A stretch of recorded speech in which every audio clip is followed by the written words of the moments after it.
मानव जरा जरा सी बात में अहंता को लेकर आ जाता है, अहंकार को लेकर आ जाता है। तो भगवान कहते हैं इस अहंकार को तू मुझे अगर दे देता, लंकाधिपति रावण तूने सब कुछ मुझे दिया पर अहंकार नहीं दे पाया। जिस दिन तू मुझे अहम दे देता, अहंकार दे देता, ये अहंकार मुझे प्रदान कर देता तो जीवन का सर्वाधिक सुख तेरे चरणों में पड़ जाता।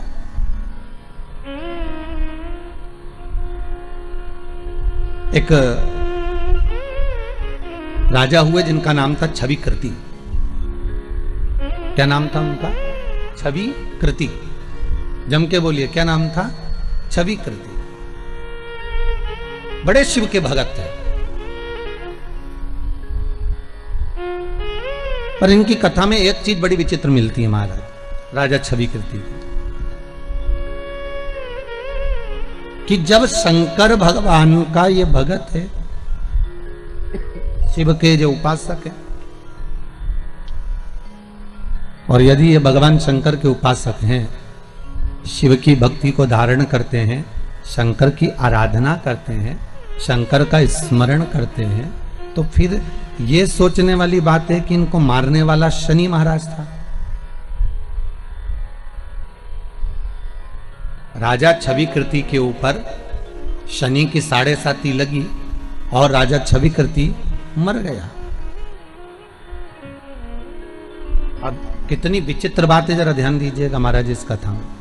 जितने लोग भी टीवी चैनल के माध्यम से भी सुन रहे हो, चाहे फेसबुक यूट्यूब के माध्यम से सुन रहे हो, बहुत ध्यान देना कि आप कहोगे गुरुजी ये छविकृति तो शिव जी का भगत है, ये शंकर का उपासक है, शंकर को जल चढ़ाता था, बेलपत्र चढ़ाता था, श्रृंगार करता था, वस्तुएं समर्पित करता था, दूध दही चढ़ाता था, खूब सुंदर भगवान शंकर का मंदिर का श्रृंगार भी कराता था।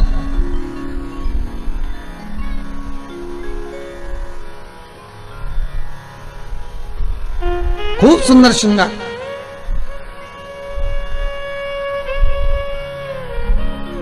और दुनिया के लोग कहते हैं वाह वाह साहब बहुत बढ़िया। हमारे यहां महाराज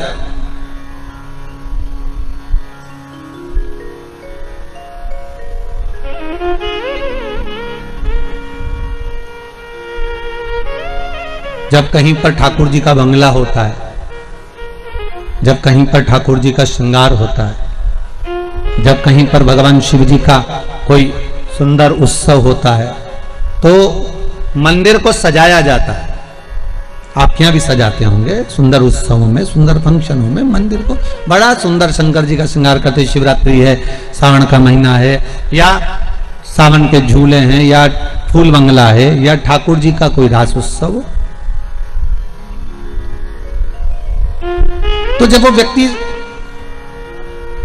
कह देता है कि आज मंदिर हमारी तरफ से सजा देना, आज फूल बंगला हमारी तरफ से कर देना, आज ठाकुर जी का श्रृंगार हमारी तरफ से कर देना, और वो 1 साल नहीं, 2 साल, 3 साल, 4 साल, 10 साल तक लगातार कराता है, तो जितने भी मंदिर के ट्रस्टी होते हैं ना, मंदिर में जितने रहने वाले होते हैं, मंदिर के जो सेवक होते हैं, मंदिर का जो मुखिया होता है, मंदिर का जो पंडित होता है, मंदिर का जो पंडा होता है, मंदिर का जो ट्रस्टी होते हैं, वो उसको बड़ा मान सम्मान देते हैं। साहब सेठ जी आए, साहब सेठ जी ने, अरे महाराज हर साल ये फूल बंगला कराते हैं, अरे ये सेठ जी हर साल भगवान का श्रृंगार कराते हैं, अरे साहब इन्होंने भगवान को खूब केसर चढ़वाई, इन्होंने भगवान को खूब गुलाब जल चढ़वाया, इन्होंने भगवान के ऊपर खूब बेलपत्री चढ़ाई, सेठ जी बहुत बढ़िया सेठ जी। साहब इतने सेठ जी प्रसन्न, इतने आनंद में सेठ जी भी बड़े प्रसन्न कि चलो हमारा नाम पूरे ब्रजमंडल में, हमारा नाम पूरी उज्जैनी में, हमारा नाम पूरी काशी में, हमारा नाम पूरे विश्व में चल रहा है, क्योंकि हम करा रहे।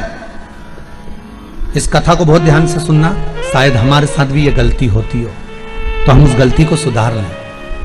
कई लोग कहते हैं भगवान शंकर हमारी क्यों नहीं सुनते, कोई कहता है हमारा शंकर हमारा क्यों नहीं होता, हम शंकर जी से इतनी विनती करते हैं, इतना निवेदन करते हैं, आखिर शिव हमको सुनता क्यों नहीं है, हमारी मुराद पूरी क्यों नहीं करता, हम उपाय भी करते हैं तो भी थोड़ा काम होता फिर रह जाता, आखिर कारण क्या है? उस कारण को हमें जानना है कि कारण क्या बनता है, कारण की उस कारण का प्ररूप क्या है, आखिर क्यों भगवान हमारा नहीं होता, आखिर भगवान हम इतने उपाय करने के बाद भी हम क्यों भगवान के करीब नहीं पहुंच पाते। और नहीं तो भगवान तो तुरंत फल दे देता है महाराज।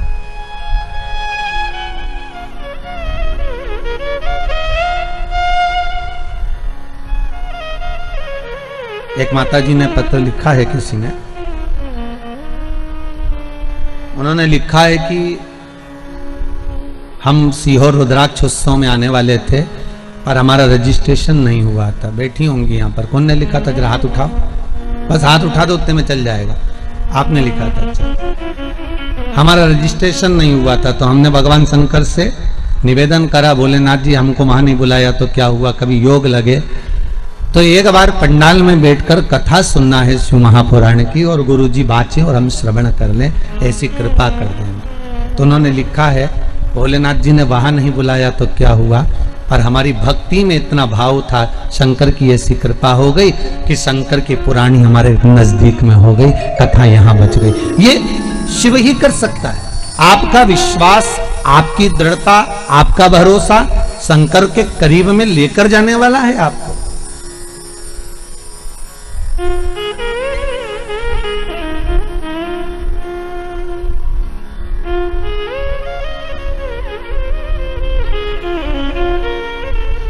शिव के करीब में लेकर जाने वाला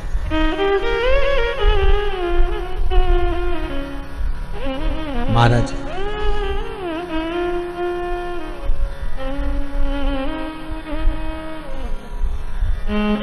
छविकृति राजा बहुत शिव का उपासना करता था।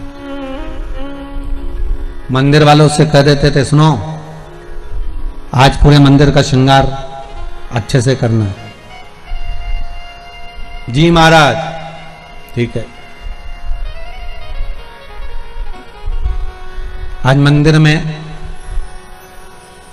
केसरिया भात का प्रसाद बंटवाना। जी महाराज। आज मंदिर में हलवा बंटवाना। जी महाराज। आज मंदिर में सुंदर श्रृंगार ऊपर से नीचे तक केवड़े का कर दो, चमेली का कर दो, मोगरे का कर दो। जी महाराज।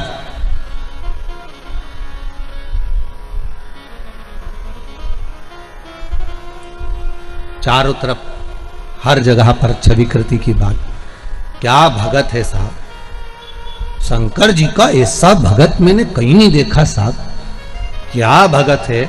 शिव जी पर पानी चढ़ाए तो चढ़ाता ही रह जाए, दूध चढ़ाए तो चढ़ाता ही रह जाए, दही चढ़ाए तो चढ़ाता ही रह जाए।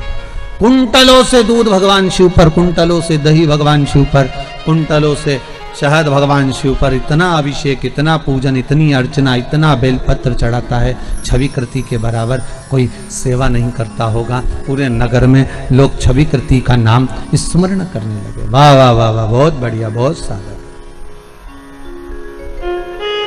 पर शिव महापुराण की कथा कर रही है।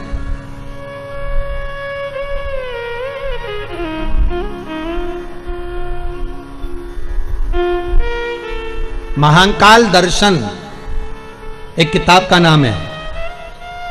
उस महाकाल दर्शन में लिखा है राजा छविकृति और मणिरत्न का कथा। राजा मणिरत्न और छविकृति की कथा बड़ी बड़ी सुंदर लिखी। राजा छविकृति बहुत सुंदर सेवा करवाते साहब, जगत में उनका नाम चल रहा है।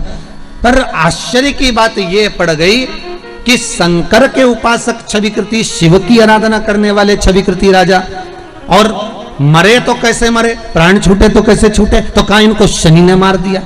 आखिर कारण क्या था ऐसा कि शनि तो स्वयं शंकर का उपासक है, और जिस पर शिव खुद चढ़ा गया हो, शंकर जिसके मस्तक पर चढ़ गया हो, शंकर जिसके भीतर उतर गया हो, उसको शनि उतरेगा क्या, उसके ऊपर शनि चढ़ेगा क्या। जब शिव, यहां तो शास्त्र कहता है कि 5 बार काशी काशी काशी काशी 5 बार बोल लो तो शनि उतर जाता है। यहां तो शिव महापुराण ये करे कि 5 बार काशी का नाम ले लो तो शनि उतर गया।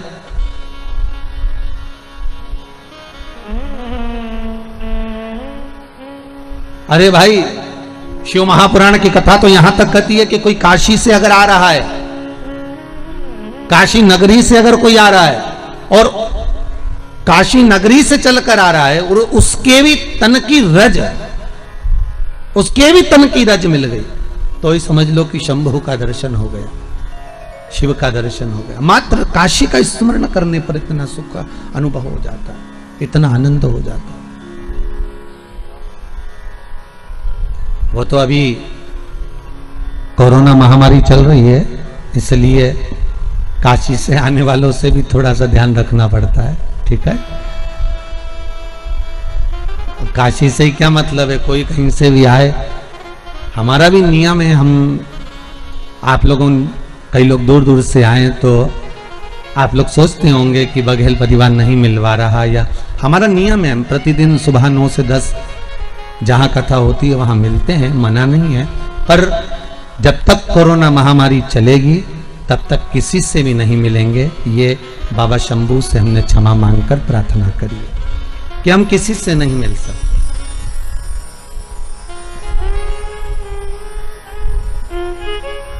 तथा सुनो, चाहे टीवी चैनल के माध्यम से सुनो, चाहे मोबाइल के माध्यम से सुनो, चाहे पंडाल में सुनो, ये आपकी मर्जी। और तुम्हारे मन में अगर कोई प्रश्न है, तुम्हारे मन में अगर कोई संशय है, तो शंकर के सामने कथा में आप ये पत्र नहीं भी लिखोगे ना, तो कथा में उस प्रश्न को लेकर बैठ जाइए बस।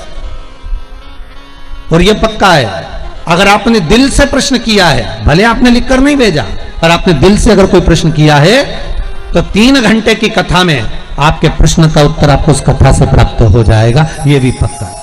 आपने अगर दिल से लिखा है, दिल से मन से भगवान से प्रार्थना करिए कि मेरा ये प्रश्न है, मेरा ये प्रश्न का उत्तर बस बाबा दे दें, मेरा ये प्रश्न का उत्तर हो जाए और मेरा ये कल्याण हो जाए, तो बाबा उसको कहीं ना कहीं से लेकर आपके उत्तर तक आ जाएगा, आपके प्रश्न तक आ जाएगा।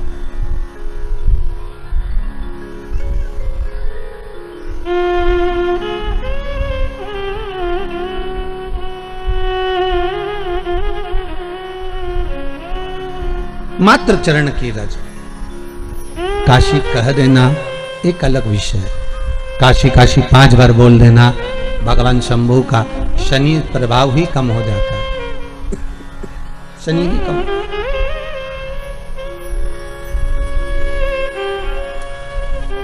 शिव महापुराण की कथा कह रही है, अगर कोई काशी से भी आया है तो उसके चरण की रज, उसके चरणारविंद की रज भी अगर हमको मिल रही है तो यही समझें कि स्वयं शंभू, स्वयं शंकर, त्रिकालदर्शी, कैलाशी, अविनाशी हमारे करीब में आ गया है, हमारे नजदीक आ गया।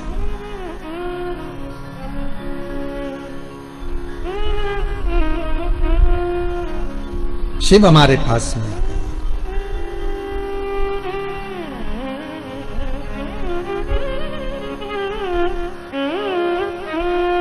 काशी का शिवलिंग की स्थापना पहले भी आपको कथा में कहा, कौन ने करी है?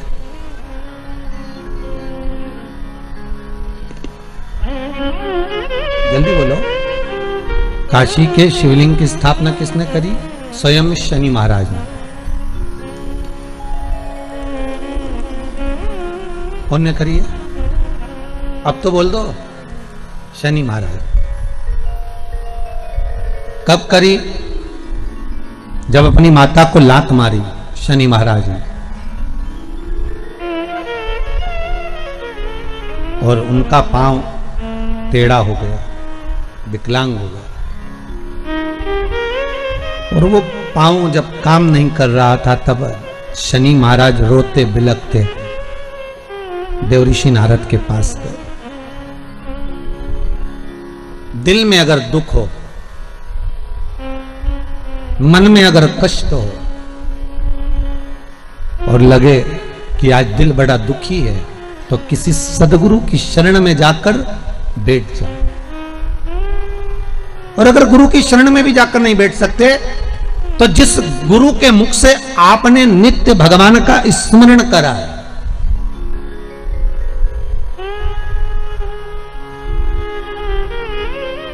नित्य भगवान का जिसका स्मरण किया है, उस गुरु की शरण का स्मरण कर लीजिए।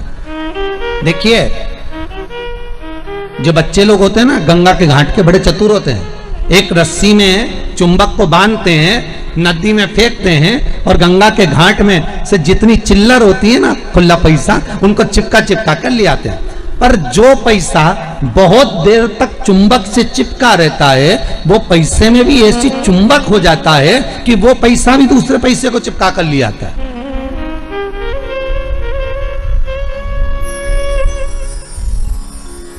वो जो रुपया है, जो पैसा है, उसमें भी चुंबक का तत्व इकट्ठा हो जाता है, तो वो दूसरे को चिपका कर ले आता है।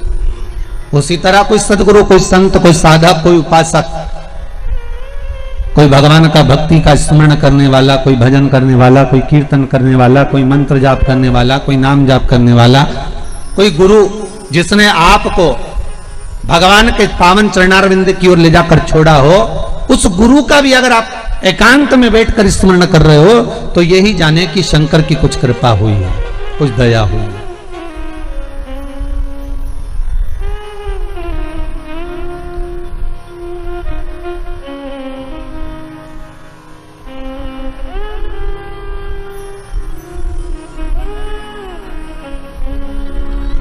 ये वो ही कर सकता है।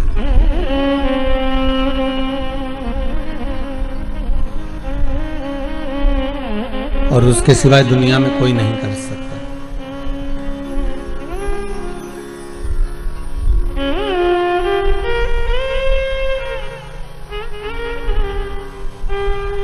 एक हमारे परिचित ग्वालियर में नागौरी जी हैं, मदन मोहन जी, तो उनको कोरोना हो गया और उनको शुगर भी, बीपी भी, सारी बीमारियां उनको ढेर भरी, शरीर भी। अब वो हॉस्पिटल में भर्ती हो गए, ऑक्सीजन लेवल भी गड़बड़ हो गया, आईसीयू में पटक दिया। उनकी बेटी का फोन आया कुछ दिन पहले कि ऐसी ऐसी बात है। अब वो समिति के कार्यकर्ता भी, तो हमने कहा नागौरी जी से जरा बात कराओ। अब को तो आईसीयू में, हमने कहा डॉक्टर से प्रार्थना करवाओ, कोई सिस्टर डॉक्टर को मोबाइल दो, जरा बात करे। बात करवाई। हमने कहा नागौरी जी, तुम जब ग्वालियर से 2 व्हीलर गाड़ी लेकर सीहोर आ सकते हो,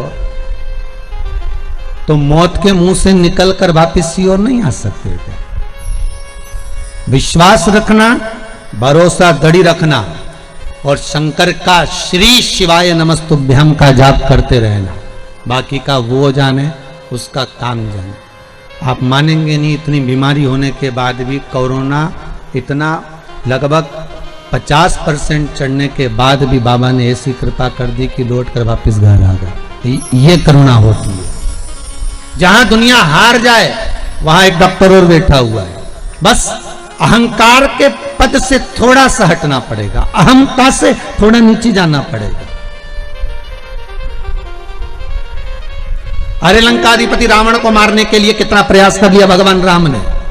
लंकाधिपति रावण को मारने के लिए कितना प्रयास कर लिया लक्ष्मण जी ने। लंकाधिपति रावण को मारने के लिए कितना प्रयास कर लिया श्री हनुमान जी ने।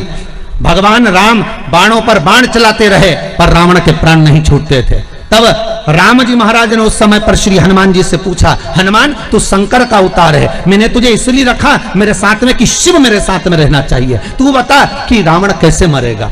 हनुमान जी बोले, मैं रुद्र का अवतार हूं, सत्य कहता हूं कि इसके हृदय में जब तक शंकर का नाम जप चल रहा है इसको कोई नहीं मार सकता, ये पक्का है। तो एक काम ऐसा करो कि इसके हृदय से शिव निकल जाए, इसके हृदय से शंकर बाहर हो जाए, तब जाकर तो इसके प्राण छूटेंगे। तब तुरंत हनुमान जी महाराज बोले कि प्रभु अब आपको क्या बताऊं कि मैं अगर लंकाधिपति रावण के सामने खड़ा रहूंगा तो ये रावण मरने वाला तो नहीं है, क्योंकि मैं स्वयं शंकर का एक अवतार हूं और मैं शिव का अवतार रावण के सामने जब तक है तब तक यमराज की तो हिम्मत नहीं है कि यहां आकर खड़ा हो जाए। स्वयं राम जी के प्राण छूटे जब की कथा निकाल लो, जब राम जी के प्राण छूटे उस समय की कथा निकाल कर देखिए।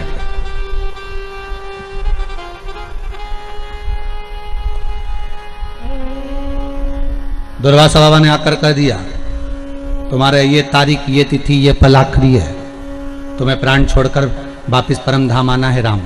ये शब्द को लक्ष्मण जी ने सुन लिया था तो लक्ष्मण जी का त्याग करना पड़ा था। सुनिए ना कथा, लक्ष्मण जी का त्याग कर दिया। राम जी ने निकाल ली तारीख, तिथि, पल, घड़ी कि इतनी बजे मुझे प्राणों को त्यागना है। और श्री राम जी महाराज सरयू घाट पर पहुंच गए और सरयू जी के तट पर जैसे ही राम जी महाराज पहुंचे और राम जी ने पहुंचकर तुरंत आवाहन करा यम का, हे यम आओ, हे मृत्यु देवी आओ और मुझे लेकर जाओ, मैं जाना चाहता हूं, आज मेरा पल, मेरी घड़ी, मेरा क्षण आखिरी है, ले जाओ मुझको। यमराज आया, वापिस चले गया, यम के दूत आए, वापिस चले गए।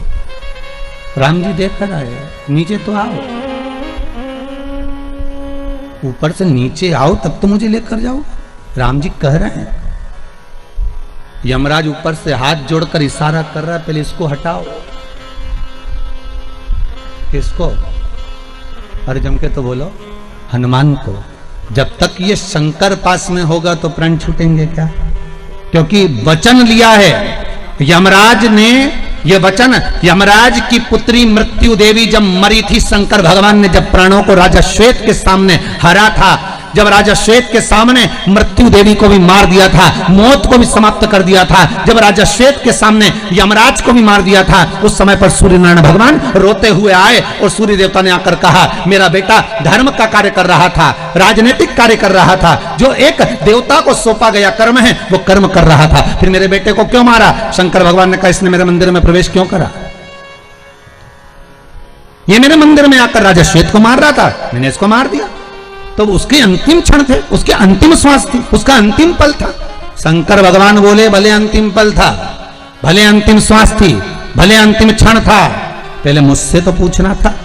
मृत्यु लोक का देव अधिदेव महादेव अभी विराज रहा है, पृथ्वी के देव से पूछो क्या मैं इसको उठाकर ले जा सकता हूं? जब मेरी आज्ञा हो तब लेकर जाना, ऐसे कैसे लेकर चले जाओगे? इसलिए मैंने मृत्यु देवी को भी मार दिया, यमराज को भी मार दिया। सूर्य नारायण भगवान रोने लगे, भगवान विष्णु से कहा, मेरे पुत्र और पोती को जीवित करवाओ।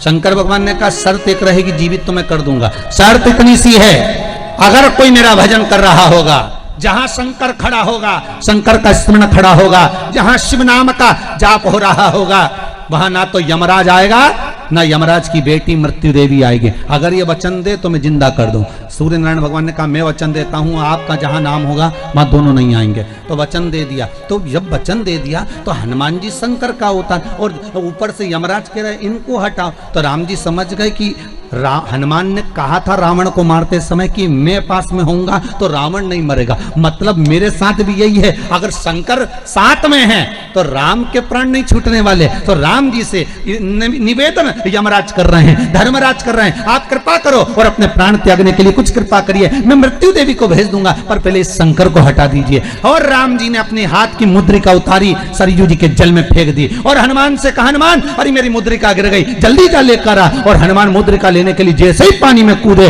और राम जी महाराज पानी में तुरंत अपने प्राणों को त्याग देते हैं। हनुमान जी जब लौट कर आते हैं तब हनुमान को लगा कि प्रभु मेरे सामने प्राण नहीं छोड़ सकते थे, इसलिए मुझे हटा दिया था, इसलिए मुझे हटा दिया था। क्योंकि शंकर जब तक तुम्हारे नजदीक में है जीजियों, इस कोरोना महामारी में मैं बार बार आप लोगों से कह रहा हूं, पिछली बार भी पूरे लॉकडाउन में एक शब्द कहता रहा, आज फिर कह रहा हूं कि श्री शिवाय नमस्तुभ्यम इस मंत्र को मत छोड़ो। कम से कम एक दिन में 11 बार 21 बार चलते फिरते जपते रहो, ओम नमः शिवाय बसते रहो। श्री शिवाय नमस्तुभ्यम नहीं बोलो तो ओम नमः शिवाय बोलो, ये ना बोलो तो महामृत्युंजय का मंत्र का जाप करो, पर शंकर का अनुमोदन करो, शिव का स्मरण करो।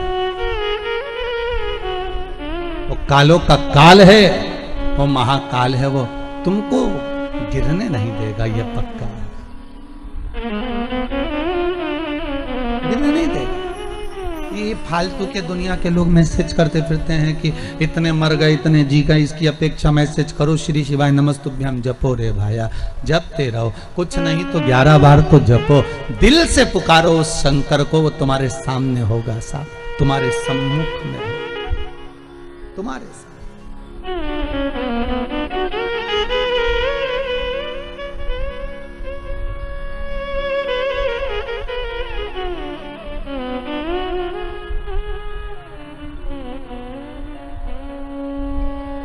करो अनुष्ठान दिल से। देखो औषधि खाओगे तो थोड़ा तो फर्क पड़ेगा। अरे बोलो तो सही है कि गलत है? वो वैक्सीन लग रहा है, कम से कम उससे दवाई शरीर में रहेगी तो फेफड़ों पर तो कोरोना का असर नहीं पड़ेगा, इसलिए तो वैक्सीन लगाई गई। तो यही समझ लो कि एक वैक्सीन शंकर के नाम की है, जो एक बार लग जाएगी तो थोड़ा थोड़ा आराम लगना प्रारंभ होगा। शिव नाम में वो तत्व है।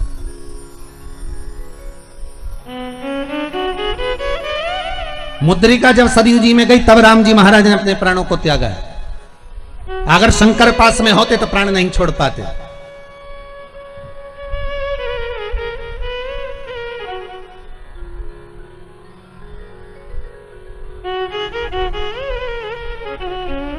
प्राण नहीं होता। अब तुम मृत्यु कैसे आए? ये प्राण चरण का प्रहार लगा, संत की शरण में शनि महाराज गए। शनि महाराज ने देवऋषि नारद से कहा, फिर निवेदन है, आप नहीं कुछ कर सकते तो उस सतगुरु का स्मरण कर लो। जैसे शनि महाराज को लगा कि मेरे पांव में चोट लग गई, मेरा पांव टेढ़ा हो गया, मेरा पांव अब काम नहीं कर रहा, मैं एक पांव से कैसे चल पाऊंगा। तब शनि महाराज को लग गया कि अब कोई नहीं बचा सकता, अब कोई सदगुरु ही चाहिए, अब कोई संत ही चाहिए, अब किसी गुरु की शरणागति ही चाहिए। और ऐसे समय में कई बार ऐसा भी होता है कि हम गुरु तक नहीं जा पाते, कभी कभी ऐसा भी होता है कि हम गुरु के पास नहीं पहुंच पाते, कभी कभी ऐसा भी होता है कि हम गुरु के नजदीक नहीं पहुंच पाते। जैसे द्रौपदी का चीर खींचा जा रहा था, रो रही थी द्रौपदी, आंखों से आंसू भरकर द्रौपदी ने भीष्म पितामह से कहा, मैं तुम्हारे घर की बहू हूं, तुम तो लाज बचाओ। भीष्म पितामह कहते हैं, मैंने दुर्योधन के घर का अन्न खाया है, जैसा खाया अन्न वैसा हो गया मन, जैसा पियो पानी वैसी हो गई वाणी, जैसा पियो दूध वैसा बन गया बुद्ध। गाय का दूध पियोगे तो गाय जैसे निर्मल रहोगे, थैली का दूध पियोगे तो थैली जैसे हो जाओगे, डब्बे का दूध पियोगे तो गोल हो जाओगे। इसलिए गौ माता के दूध का पान का वर्णन किया गया। अन्न का बड़ा प्रभाव है महाराज जी, बहुत ध्यान रखना पड़ता है अन्न खाने वालों को।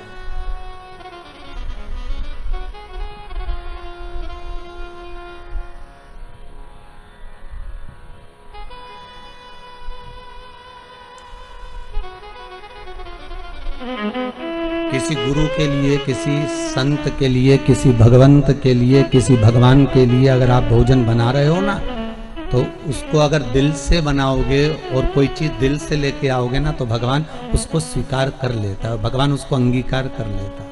आप दिल से अगर कोई चीज लाया भगवान के लिए लेकर, भाव से लाया,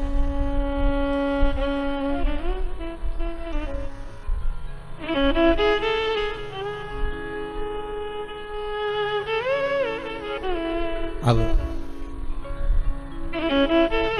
दुर्योधन तो बैठा है, दुशासन चीर खींच रहा, द्रौपदी रोती बिलकती धृतराष्ट्र गांधारी के सामने जाकर खड़ी हो गई, कोई नहीं बचाया। आखिरी में द्रौपदी गुरु द्रोणाचार्य के पास में गई, मैं आपकी चेली हूं, आपने मुझे गुरु मंत्र दिया। कोई साथ नहीं देता, पर जिस गुरु ने मंत्र दिया है वो तो साथ देगा ना, आप तो साथ दो। गुरु द्रोणाचार्य मुस्कुराते हुए कहते हैं, री द्रौपदी, इस सभा में जितने बैठे हैं कोई तेरा साथ नहीं देगा, मैं भी तेरा साथ नहीं दूंगा, क्योंकि मैं गुरु हूं। भले मैंने मंत्र दिया है, पर एक बात याद रख ले, गुरु भले साथ ना दे, पर जो मंत्र दिया है तुझको, तो उस मंत्र को जप। गुरु मंत्र जो मिला है उसको जपो।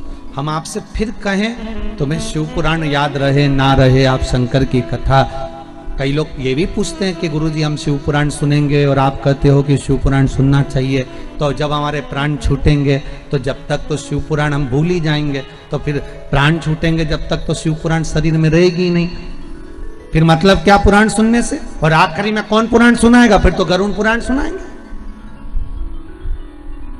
फिर कौन शिव पुराण सुना रहा? तो आपका क्या कहना है गुरुदेव? अगर मृत्यु के क्षण पर प्राण छूटते समय शिव महापुराण की कथा नहीं याद रही तो उसका मतलब क्या? फिर सुनने से आनंद क्या? अरे भैया, शास्त्र कहता है 1 महीने पहले 15 तारीख को आपने क्या खाया था, आपको याद है क्या? अरे मुंह से तो बोलो नहीं। 20 तारीख को क्या खाया था 1 महीने पहले, आपको याद है क्या? नहीं। पर 20 तारीख को, 1 महीने पहले 15 तारीख को जो तुमने खाया था वो तुम्हारे शरीर में गया, जाने के बाद उसका रक्त बन गया, रक्त बनने के बाद वो शरीर में आज तक चल रहा है। जो तुमने 1 महीने पहले खाया था उसका रक्त तुम्हारे शरीर में आज तक चल रहा है। शिव महापुराण की कथा वही कहती है, भले मरते समय तुम्हें कथा याद रहे ना रहे, पर इतना जरूर याद रखना कि तुमने जिस कथा को सुना है अंतिम समय तक वो तुम्हारे शरीर में निरंतर रक्त के साथ चलती रहेगी और वही यम की केस से छुड़ाकर परमात्मा के दरवाजे तक पहुंचा देगी। वो शरीर में चलती रहती है निरंतर, रात दिन, हर पल, हर घड़ी, हर क्षण चल रही है।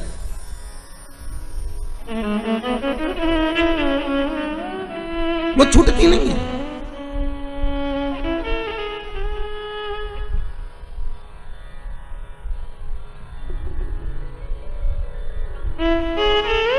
वो मिलती है तो एक बार अगर मिल गई, औषधि चली गई शरीर में, फिर औषधि का काम है कितना असर करना है, ये तो औषधि दिखाती है। औषधि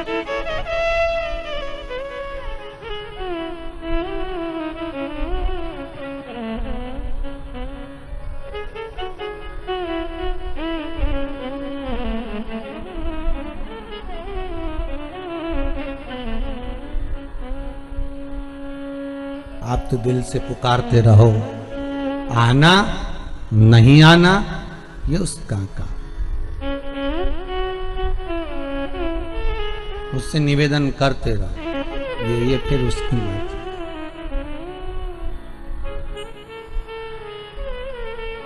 अच्छा, इतनी बड़ी कोरोना महामारी में करोगे भी क्या? डॉक्टर अपना काम कर रहा होगा, आईसीयू में ऑक्सीजन अपना काम कर रही होगी, वेंटिलेटर अपना काम कर रहा होगा, डॉक्टर सिस्टर अपना काम कर रहे होंगे। बार बार आप फोन लगाकर डॉक्टर से भी बात नहीं कर सकते, वो भी बेचारा इतना टेंशन में पड़े हुए हैं, इतने लोगों को देख रहे हैं दिन भर रात भर, तो उनको भी तो लगता होगा कि जिंदगी क्या है। उनकी भी तो आंख भर आती होगी जब इतनी बॉडियों को, इतने स्वरूपों को देखते होंगे। तो आप क्या कर सकते हो? आप खुद भी तो वहां नहीं जा सकते, तो इतना तो कर सकते हो कि भगवान का भजन कर लो।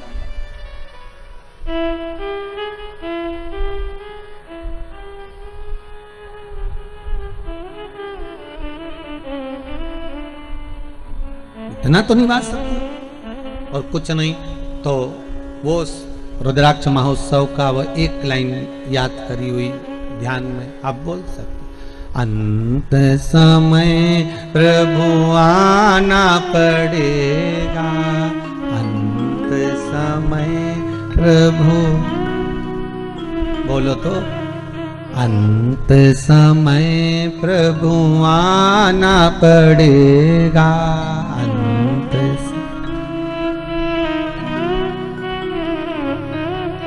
वादा किया तो निभाना पड़ेगा, वादा की तो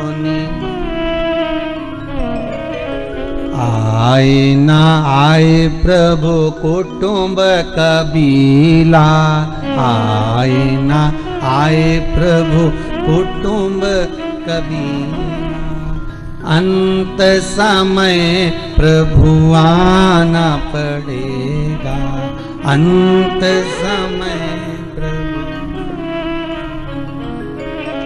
वादा किया तो निभाना पड़ेगा, वादा।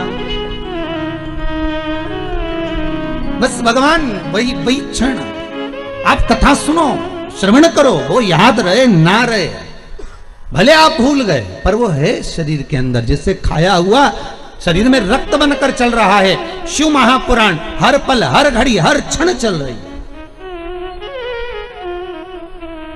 पर उसमें दिखावा नहीं होना चाहिए। हो जैसे ये छविकृति राजा की जो कथा चल रही है, ये वही कथा चल रही, दिखावा नहीं होना। 2 तरह के व्यक्ति होते हैं, होटल में जाते हैं खाना खाने के लिए, होटल में जाते हैं नाश्ता करने के लिए, समोसा खा लिए 2, 4-5 लड़के, 4-5 मित्र, एक ने कोल्ड ड्रिंक की बोतल ले ली, एक ने समोसा ले लिया, एक ने इमरती ले ली, एक ने भजिया, एक ने दूध ले लिया, एक ने चाय पी ली, सब ने खाया पिया। और एक व्यक्ति उठकर गया काउंटर पर, जल्दी से जेब में से पर्स निकाला, पैसे निकाल कर देने लगा। ले साहब कितने का हिसाब हुआ? सबका हिसाब बताओ कितने का हुआ? साहब 52 रुपए हुए हैं, काट लो, ये लो पैसे। अब एक व्यक्ति वो है जो तुरंत उठ कर गया और पैसे दे दिए, और एक व्यक्ति वो 4-5 जो खा रहे थे ना, वो बाद में आए, अरे रुक, हम दे रहे हैं, रुक जा, अरे रुक तो सही, अरे 2 मिनट रुक तो सही, मैं दे रहा हूं ना, अरे देने वाला है।